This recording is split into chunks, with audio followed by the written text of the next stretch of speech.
Many people associate alchemy with something mysterious and incomprehensible, but only a few know that it is a body of occult knowledge that helps people understand the essence of existing things. Alchemy peaked in popularity during the Middle Ages when many famous scientists tried to invent the Philosopher's Stone with the help of this science.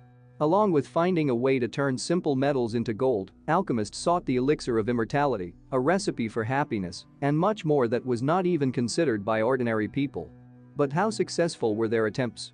The Philosopher's Stone. Man first learned about the Philosopher's Stone from the teachings of the Egyptian alchemist Hermes Trismegistus, the reality of whose existence is still in doubt.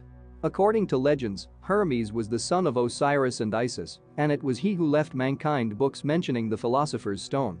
Despite the fact that half of them were destroyed in a fire and the other half was hidden in the desert, we have survived distorted translations of these texts, which served as a basis for alchemists to find a way to transmute simple metals into gold. Medieval scientists believed that nature was a living being and that all metals grew in the bowels of the planet in the likeness of plants. They also believed that iron was unripe gold, and they tried in every way to find out how to speed up its maturation. In their opinion, it was the Philosopher's Stone that could speed up the process of turning iron into gold, but it was necessary to precisely calculate its components to do this. The main component of the Philosopher's Stone was mercury, and the other was sulfur. Alchemists thought that changing the amounts of mercury and sulfur in the metal alloy could change iron into gold. Modern scholars say that their medieval counterparts could have turned one chemical element into another, but they would not have been able to make gold in this way. Because the alchemists described their experiments in obscure and enigmatic language, today it is virtually impossible to understand their research process to produce the Philosopher's Stone. This, however, did not prevent other scientists from using the notes of their predecessors and conducting experiments in which many useful discoveries were made: devices for distilling various liquids, apparatuses for freezing gaseous substances from solids, ways of breaking down salt crystals by heat treatment, the possibility of extracting gold particles from gold-bearing sands. But despite all the alchemists' efforts, the recipe for the Philosopher's Stone has never been found. However, history has several legends about the Roman Emperor Rudolf II and the Spanish alchemist Raymond Lullius, who supposedly were able to turn huge amounts of lead and tin into gold. But there is no documentary evidence of this. The age of scientific breakthroughs has come, and now the stories of the Philosopher's Stone have become myth, fiction. Nevertheless, today there are still enthusiasts who do not stop searching for this mysterious material that will make them rich. Homunculus, truth or fiction? The alchemists of the Middle Ages were so preoccupied with the transmutation of metals that they had virtually forgotten about attempts to cultivate a humanoid creature called a homunculus.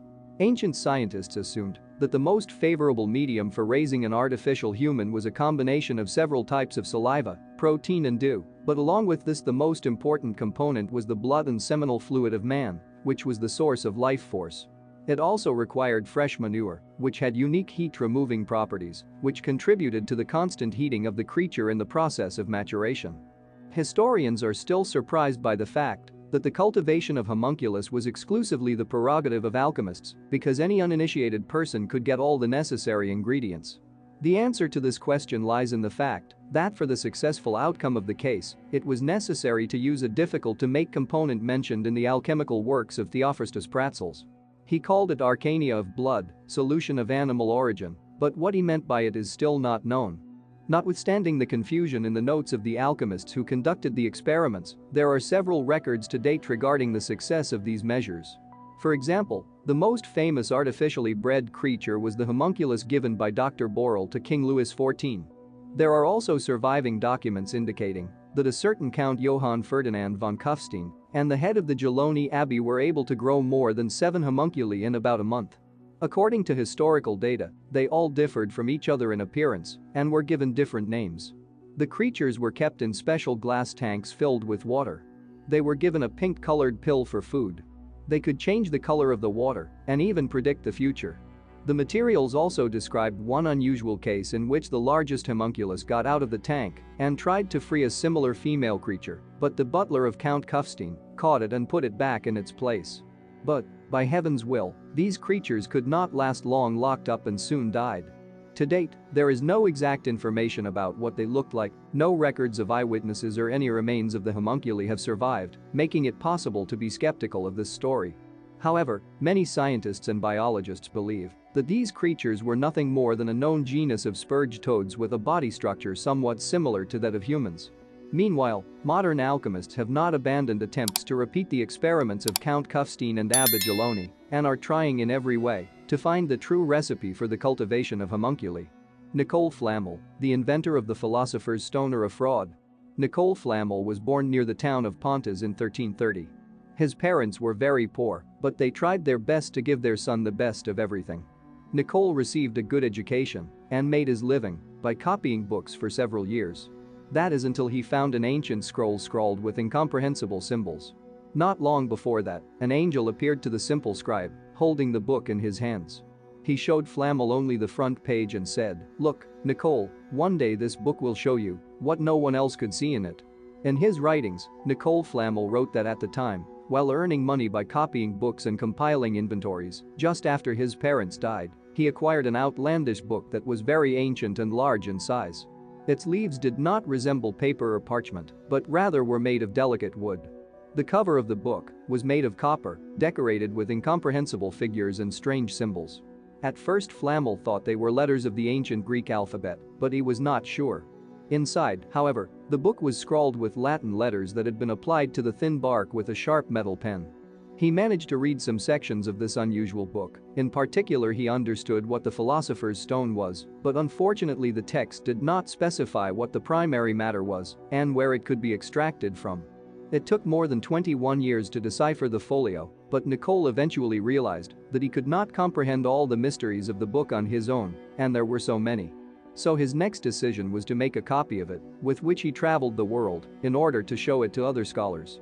However, some historical sources say to the contrary, that Flamel never left his city and studied the mysterious book himself because it was extremely unwise to talk about it openly.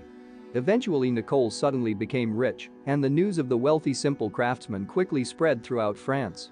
King Charles VI heard about it.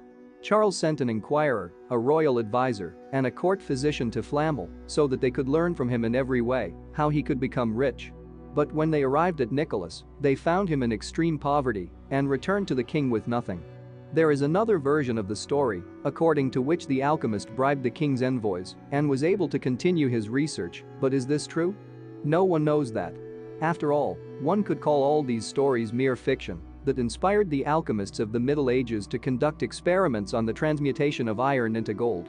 But how can one explain the fact that French archives have preserved notarized documents confirming the fact that Nicole Flamel was the owner of a large number of plots of land? In addition, he donated a large sum to build the Church of Saint Genevieve, beautified the Cemetery of the Innocent Infants, and a procession was held annually in his honor at Saint Jacques La Boucherie Church until 1789. Today, the close community of alchemists never ceases to believe that Nicole Flamel and his wife discovered the recipe for making the Philosopher's Stone and gaining eternal life. They believe that Nicholas's tomb is empty and that the pyramid-shaped memorial tombstone is a reminder to the world that the elixir of immortality is not a myth. No one can say with certainty whether the Philosopher's Stone actually exists or whether it is possible to grow a homunculus, but the results of alchemists' research continue to give hope to occult scientists and push them towards new discoveries. Someday the whole world will be able to learn the secret and gain immortality, but right now we can only hope that the teachings of Hermes Trismegistus are not someone's evil joke. If you were interested, thank the author by putting a like. And also do not forget to subscribe so as not to miss the outputs of even more interesting videos of my channel. Turn on notifications by clicking on the bell and share this video with your friends. What else interesting can you add to this video? Write in the comments, it will be interesting to read.